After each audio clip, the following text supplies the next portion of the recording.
Hey, welcome back to another episode of Razorback Reels. I'm Adam Roberts. And I'm Aaron Imsall. We have about 3 reviews for you this week, and we have a very special episode, as always. But of course. Yeah, children's movies. Oh. Yeah, so if you're looking for something to bring the family to go see, maybe you still have people in town from Easter, we got 10 different recommendations that the whole family will love. So stay with us.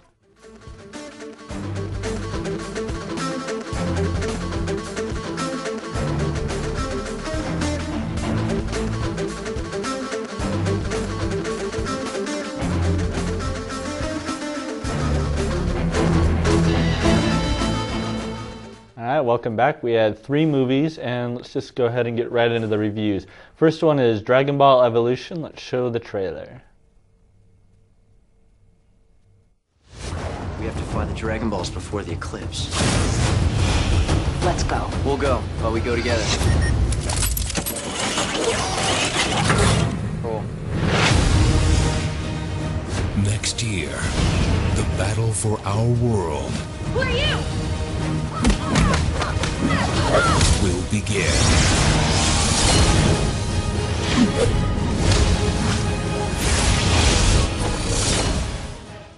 Alright, if you were a big fan of the anime cartoon all the way, wow, I feel really old now, but if you were a fan, then you might have been looking forward to this movie. If you were looking forward to it, you were very disappointed by what you saw. Dragon Ball Evolution is really just one of those bad movies all around. Bad acting, bad writing, bad everything. And the worst part is it's produced by Stephen Chow, who's done some of my favorite Kung Fu movies, you know, Kung Fu Hustle and Shaolin Soccer. And so I was just kind of like, wow. The good news is it's laughably bad. I had some friends with me in the theater, and we were just laughing the whole time, having a very enjoyable moving-going experience. So if you want to just go see something really funny to laugh at and not have to think about too much, go ahead and go see Dragon Ball Evolution. And to be perfectly honest with you, I laughed through a lot of the cartoon when it was on too. See, the story doesn't really follow the original story too closely. Goku is still living at his grandfather's house, which this is one of the things that's kind of funny. Like the grandfather's house just collapsed on Poltergeist, just to pretty much a tiny little square. And then 2 scenes later, he's walking around the ruins of his grandfather's house. I'm speechless, Adam. I usually have some kind of witty comment I can insert here and talk about. Yeah. Oh yeah, I really don't know what to say about Dragon Ball. I really not really familiar with the cartoon. You can't even give us a Kamehameha type thing. I like to laugh at horribly bad movies. So hey, if it's that horribly bad, then maybe I should watch it just to laugh at it. It was funny. You could tell there was a little bit of Stephen Chow here and there, where it would be just a really funny action sequence. Like especially they showed a little bit in the trailer where Goku gets in a fight with some of the bullies at school. I thought a little like Power Rangers there, but it was it was fun. I gave it a D because it's really bad, and I wouldn't pay money to go see it in a theater. But hey, if it's on TV next year, you're flipping through channels, want just something mindless to laugh at, go ahead. Well, maybe the future of Mystery Science Theater, they can pick this up and exactly. down 20 years from now. Yeah, James Marsters, by the way, is Piccolo.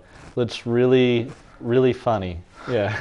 It's great. It's great stuff. If you want to laugh at a horrible movie, this is it. This is the movie for you. This one, it's fun. It's fun. Well, if you want to laugh at a movie that's genuinely funny and has a little bit more to say, horrible in a different way. Horrible in a different way. Then check out this clip of Observe and Report. Conway police, we're gonna catch the guy that did this. Ah! What? It's clear that this pervert plans on coming back here and murdering Brandy. Oh my God! Is that gonna happen? It's gonna happen. No, it's not gonna happen. You gon' pay. Brandy, you're the only thing in this mall worth protecting. Brandy, do you have a boyfriend in your life? Shots! Yeah! It burns so good. Oh yeah, again. You are so gorgeous. All right, Observe and Report is Jody Hill's second feature film. This one's starring Seth Rogen, Anna Faris, Ray Liotta, and a little cameo from Danny McBride, his kind of breakout star that that starred in his first film, The Foot Fist Way. And this movie is a dark comedy. It follows the plot of a mall cop who's kind of unsecure in life and trying to find his way. And that might sound a little familiar from Paul Blart Mall Cop, but this is a completely different film. He wants to be a police officer. He has a crush on the main has a crush. Yeah. There's incident with the cops, and he has to clarify that he's the head of mall security. Right. There's actually a lot of similarities, but unfortunately there's nothing really similar in this movie besides the fact that they're both mall cops and they're both kind of unsecure with their life and want to be real cops. Seth Rogen is a miserable character. This movie is filled with miserable characters. But I think the difference is Seth Rogen, unlike maybe Dan McBride did in Joni Hill's other movie, The Foot Fist Way, is able to actually bring a little sympathy to his character despite being a complete psychopath and being kind of just a horrible human being, individual. This is, I really... But it's like hilarious. This is such a dark comedy. I thought the title of it should have been Travis Bickle Mall Cop. You know, it's pretty much just a really funny version of Taxi Driver. I think. I've heard a lot of the Taxi Driver stuff. I definitely agree with it. I mean, you have like a few little bit cheesy homages, but I think just the basic setup is a lot like, you know, it reminds me a lot of Taxi Driver. And I think that, you know, this isn't a Judd Apatow comedy. This is more like a Coen Brothers movie. It's more like, if you like Burn After Reading, you like this. If you hate people, you like this movie. But it's like, you see all these, like Seth Rogen always plays this sort of lovable loser, and he somehow ends up, you know, overcoming his loserdom and getting this gorgeous girl in every movie that he's been in. And so I really liked the way that this movie handles it. I try not to spoil anything. But in real life, a Seth Rogen type character would be pretty messed up, and he'd probably have a lot of frustration and, you know, inner angst and everything. And I thought that Observe and Report treats it a lot more realistically, and it's very funny because of that. Yeah, and I think that there is a little bit still of that lovable loser in Seth Rogen, because if you're a Seth Rogen fan, I think it's kind of, you find really hard to hate him as much as this movie wants you to hate the character. The movie really wants you to hate the main character, and it does a good job for the most part. And Adam made a comparison to Taxi Driver, and there are some, I think, overt hints trying to make it into like the comedic Taxi Driver. There's even like a soliloquy in the middle where they're trying to seem like he's, let me try that again. Get rid of the dirt of the world, you know, and all that. But I really think that's kind of an insult to Taxi Driver, because I don't think this movie ever gets to the point of Taxi Driver. It's not as good as Taxi Driver, but it doesn't take itself. It doesn't take itself serious enough to really be the Taxi Driver. It really doesn't take itself serious at all through this movie, except for there's a few serious moments. I would love to see a funny version of Taxi Driver. If he upped it to the next level, then and I think this could be in the ballpark of a funny version of Taxi Driver. And I liked Anna Faris in this. I think she plays another despicable human being as a girl. I loved her character, because I mean, I heard Katherine Heigl complaining about, you know, the way women are treated in all of Judd Apatow's movies, and then you have women treated like this, and I think it's actually less insulting. It's a much more realistic character. Yeah, and she's horrible, but she plays that part to a T. She's really, really good. So this movie not for kids. Definitely not for kids. Don't bring your 4-year-old. This is not. Yeah, like there are 2 mall cop movies playing at the theaters right now. Be sure you specify you want Paul Blart if you're with kids. Yeah. And Jody Hill, who also has the TV show with Danny McBride right now on HBO. That's right. And if you've seen the movie The Foot Fist Way and you're wondering if there's anything like this, it's really kind of similar in many ways. He sets up the plot in many ways. Yeah. I think the only difference is Danny McBride couldn't carry the lead as well, I think, as Seth Rogen carry the lead. So that ultimately is what the difference is. Danny McBride, of course, has a cameo in this. Yeah, right. He plays a street thug. Excellent cameo, by the way. Yeah, and there's some really genuine, really funny parts in this. I think if you're into the kind of dark comedy and stuff, you don't want to miss. So exactly. Well, speaking of dark, nitty-gritty comedies, Hannah Montana, the movie. So you're saying I can never be Hannah again? Ask me in 2 weeks. Boom, boom, clap. Boom, de clap, de clap. Hold still. Miley. Whoa!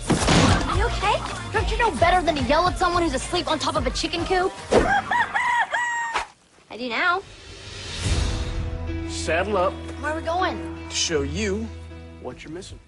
All right, I feel kind of bad just ripping on this movie. I'm sure if you are familiar at all with the Hannah Montana brand that Disney has put out over the last few years, then you already know why I don't like this movie. So let me try and find some good things to say about it, why I didn't give it a full F. I thought the acting was actually really pretty good. I think Miley Cyrus, I mean, her songs are all pretty terrible, but I think she is a good actress, and I would like to see her do something else other than play the same character over and over again. It would be interesting to see what she does 6 years from now. Billy Ray Cyrus is good. I thought all the acting was pretty good. Melora Hardin, of course, from The Office, makes an appearance. And, yeah. Okay, so you were nice. I think you were nice. That's good enough. Yeah. It was just pretty much a disaster. I'm really sad that I had to watch it. Yeah, I missed it. I wanted to really see it really bad, but yeah. One thing I wanted to point out, in case you did see it, there's a scene where her brother gets eaten by an alligator, and then he doesn't actually die, and it's like a funny scene. And I was trying to, like, you see the alligator like come up and chomp him, and then They don't even address it the rest of the movie. Well, isn't everybody that went and saw this movie pretty much knew what they were getting into going in this movie? Yeah, that's the thing. Like, if you're a fan of her TV show, then you'll like the movie. Yeah, so I think that if you went and saw this movie, you probably were satisfied. It's the same sort of thing with Tyler Perry. You know, most people think it's pretty awful, but there are a small group of people who this movie is targeted at that really like it. So if you're in the target audience, you'll like it. If you're not, you'll hate it. Well, we'll see if Miley Cyrus can do better than her predecessors of Lindsay Lohan and Hilary Duff. Right. So we'll see if she can outshine them in the future. To Hilary Duff? She's hanging around there. I think Miley Cyrus has a lot more talent than Hilary Duff did. Because on Hilary Duff's show, she was always overshadowed by her brother, who Lizzie McGuire. Yeah, I don't know if Shia LaBeouf was always a much better actor, and Miley Cyrus is the best one on her show. So. Yeah, so I don't know. Only time will tell what'll happen with Miley Cyrus. And for more Disney Channel, tune in to the Disney Channel next time. Well, if you do have kids and you want to take them to see something better than Hannah Montana, we have plenty of recommendations. So stay tuned after the break. We do have a trivia question about kids' movies. Let you take this one. What director wrote both The Goonies and Gremlins? And you might see both of those coming up in the next segment.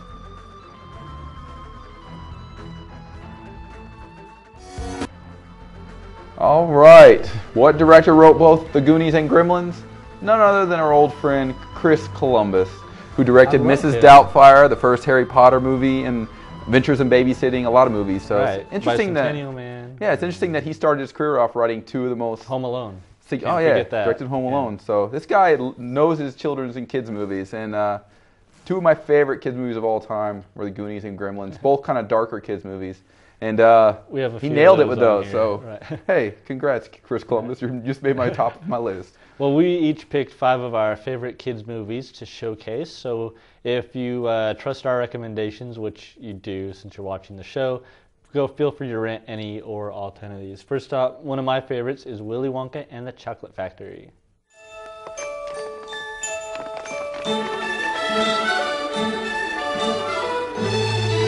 Hurry up, Violet! This way, Grandpa.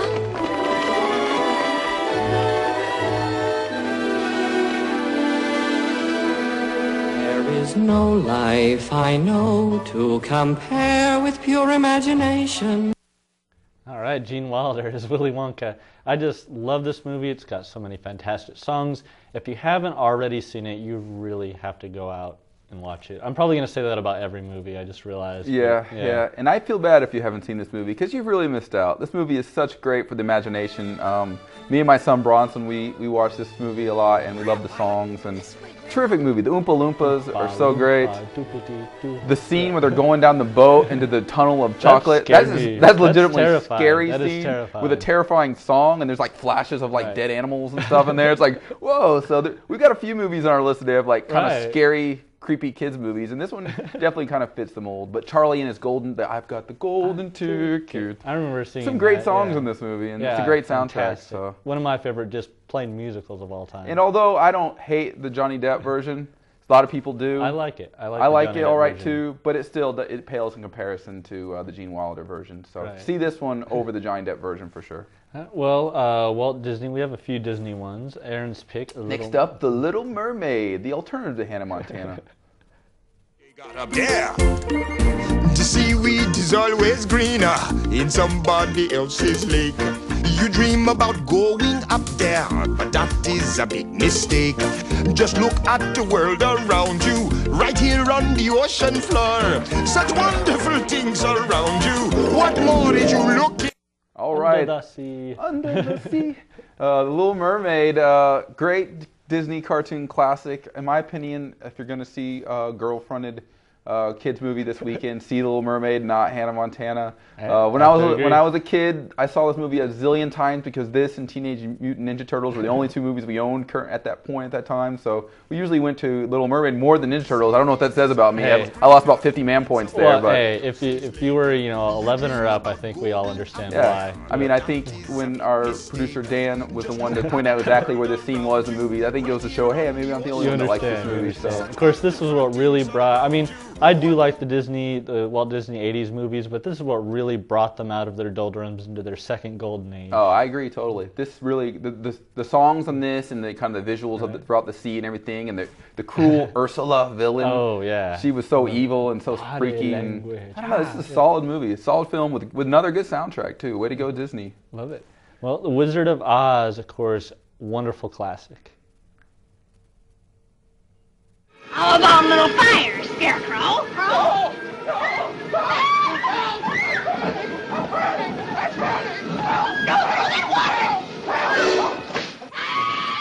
You cursed rat! Look what you've done!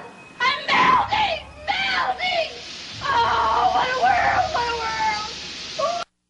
Margaret Hamilton, one of the best on-screen villains of all time. Wizard of Oz, this is another one where I just assume you've already seen it. If you haven't, don't tell anybody because you'll be really embarrassed. You know, wonderful songs. It's just a classic. It's been around for, geez, this is 39. This is 70 years. 70 years. And it still holds up for kids even today. They still love it. Oh yeah, it's still awesome. My son Bronson, he loves the witch. He still gets scared with that. So. Yeah, this movie, another great songs in this. I think we're seeing a theme of a lot of these movies have great songs in them. Mine are all musicals, I just realized. Yeah. You love the musicals, but hey, I like the musicals as well. And yeah, these are classic characters. I mean, I hope most people have seen this, but you know, I'm sure it slipped through the cracks for some people. Everybody has those movies that have slipped through the cracks, and try to correct it. Pick up The Wizard of Oz. I remember my little sister didn't see this till she was 10. Yeah. When I found out, I felt really guilty as an elder brother not looking out for her. But she's seen it now plenty of times. I'm proud to report. Oh, so. And to set the record straight, there isn't a suicide in the back of one scene. There's the famous. That's just a rumor. It's just a rumor. It's just shadowing, and it's just a camera. There's now, the Pink Floyd thing not a man committing suicide. But yeah, it does line up. I think there's something there with the Pink Floyd thing for sure. Right. But your movie, also a musical, is the controversial, the famous, the only banned Disney movie, Song of the South. Dee-da, zippity-yay. My, oh my, what a wonderful day. Plenty of sunshine heading my way. Zippity-dee-da, zippity-yay. Mr. Bluebird's on my shoulder. It's the truth. It's actual. Everything is satisfactual. Zippity-doo. All right, this is Song of the South based on Joel Harris's Tales of Uncle Remus, and this movie follows about Brer Rabbit and Brer Fox, and yeah, it's a little known for it's got some racist kind pretty of blatant stereotypes in this. But hey, Walt Disney World and Walt Disneyland still use Song of the South as part of their rides. They still use it, and they still love to use Zippity Doo-Dah and all that stuff. But yet they did ban this movie. Not so much Brer Rabbit. Yeah, and I actually saw. I'm really dating myself because I actually saw this movie in the re-release in 1987 in the theater. Wow.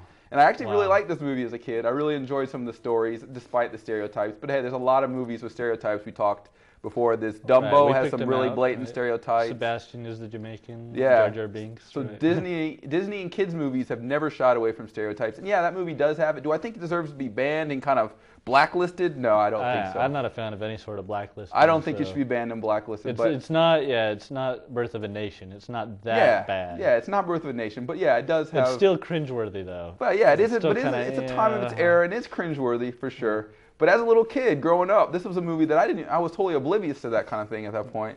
And I really loved the stories of Brer Rabbit and Brer Fox, and they still kind of hold up. But you know what? We're hard hitting here on Razorback Reels, and you know we got to bring the controversy, so that's what we're doing. Well, this one. More songs, by the way. Pretty much without controversy. Snow White and the Seven Dwarfs.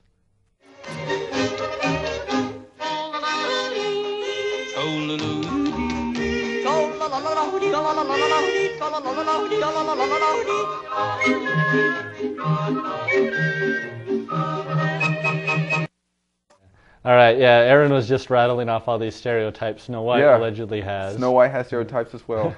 But hey, this is, just another classic. It's the first real full-length color animated feature film.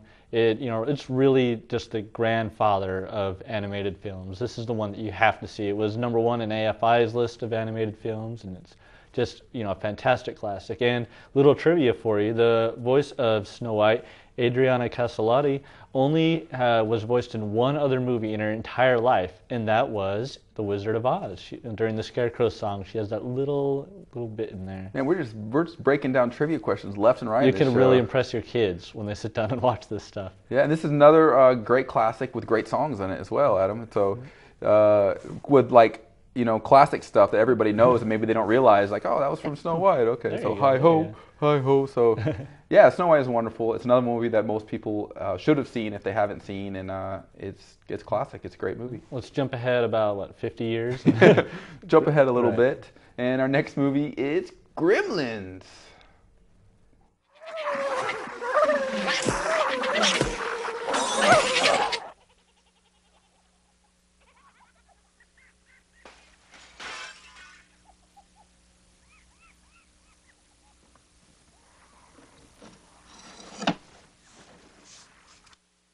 All right, the Joe Dante directed, Christopher Columbus written Gremlins. A little dark kind of a kid's movie, but you know what? When I was a kid, I loved it. The whole gizmo, and then if you feed them after midnight or you let them get touched with water, and then they turn into these nasty gremlins like Spike. And you know what?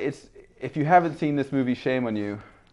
Hey. Oh, that's right. Adam hasn't seen Aaron Gremlins. went out and intentionally found the 3 kids movies that I've never seen and picked them out. I love Gremlins, and I even like Gremlins 2. But nothing like Gremlins.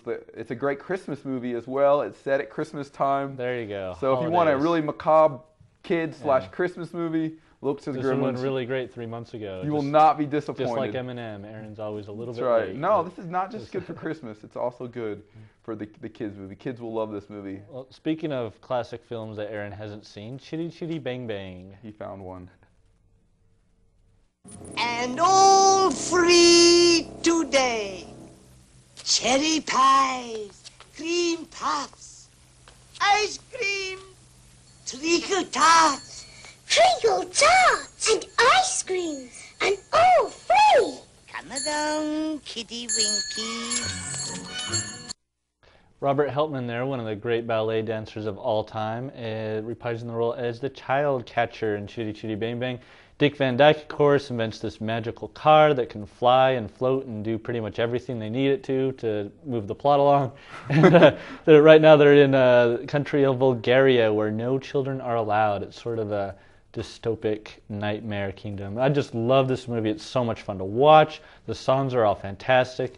This is something that everybody definitely has to see, and it's a little bit odd. It doesn't follow a traditional, children's film. It's a little bit patched together. It's based on a novel written by Ian Fleming, of course, the creator of James Bond. The screenplay written by Roald Dahl. When those two team up, you're going to get something good. Well, when I was a kid back at my elementary school, you had 2 gangs. You had the Chitty Chitty Bang Bang gang, and you had the Mary Poppins gang, and you had to choose sides because there was only one, and I was a Poppins, so I went with the Mary Poppins, and I sang those songs. And Adam, I guess he was part of the Chitty Chitty Bang Bang gang. We never would have got along. No, we like the Sharks and the Jets. Those rival elementary school gangs. Yeah, just dancing and singing. That's right. It's tough life, but hey, we have to choose our sides. I chose Poppins, he went Chitty Chitty. Wow. All right, next movie is the great Robert Altman's foray into children's movies, Popeye. I gotta get your mothers out of the ring.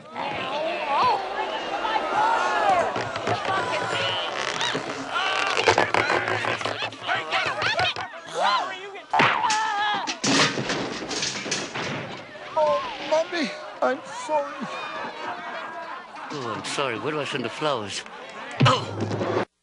All right, if you thought Gremlins was the least children's movie in this, Popeye may be actually the least children's movie of them all. A lot of people thought when this movie came out that it was boring, that it was not very good, and that Robin Williams was over the top. You're really getting our viewers hooked on it. I know, and this is the turning point, Adam. But when I saw this movie on HBO in the 80s, I used to watch this movie over and over again. I actually love Robert Williams' portrayal of Popeye in this. A lot different than the cartoons you can see from his bleached blonde hair. But it's really fun, and it tells the story of Popeye and Brutus. I was a Popeye fan as a kid. I really like the cartoon as well as the movie. And I think this movie has a great soundtrack, Punch Drunk Love. Okay. And P.T. Anderson would use this soundtrack for his movie in Punch Drunk Love. And it's got really good songs, it's got fun times, and it's got a great ending with some great cinematography. As an Altman fan, and I think a lot of people like Altman out there, I think you won't be disappointed. Razorback Reel is the only place where you can find Robert Altman headlining a list children's of children's films. And I think you won't be disappointed. You'll realize, hey, Altman did a really great children's movie about a classic character of Popeye. So well, you knew it was coming on the list. You just wondered where it would be. Wally. Make a play, scream. No, it doesn't sound. Look, I'm tired of So it. Alex, wait a minute. If you can't fold the straws, you have to decide any good.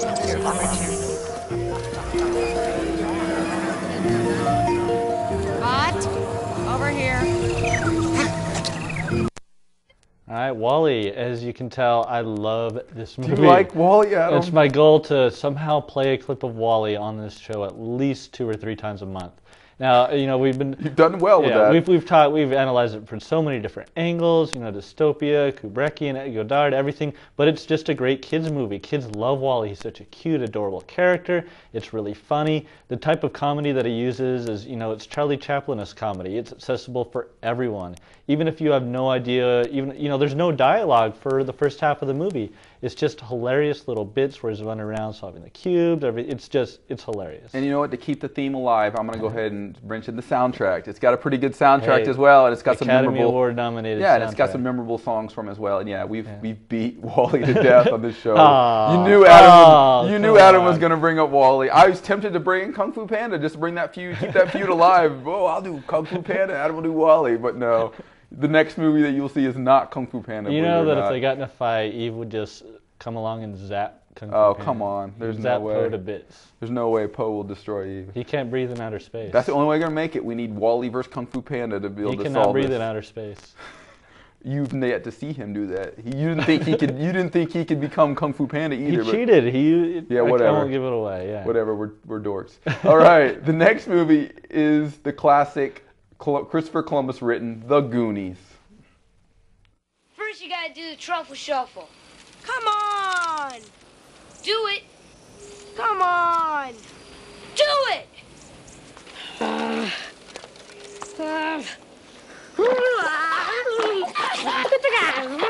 it out, Mouse. All right, this is a great adventure movie about kids going to find treasure, and it's got so many memorable characters. The Truffle Shuffle is a memorable scene, but I love this movie. Adam, you need to see it again. I thought this was W. I got confused. Josh Brolin is in this as a teenager, and he's wonderful in this. Corey Feldman is great. Sean Astin is great. This movie is loaded with great, memorable characters. Corey Feldman is great. That'll yes, be a tagline. I will always say Corey Feldman is great. Well, You'll never lose that. Thanks so much for joining us. We're giving you plenty of movies to check out, Blockbuster, Netflix, wherever you go.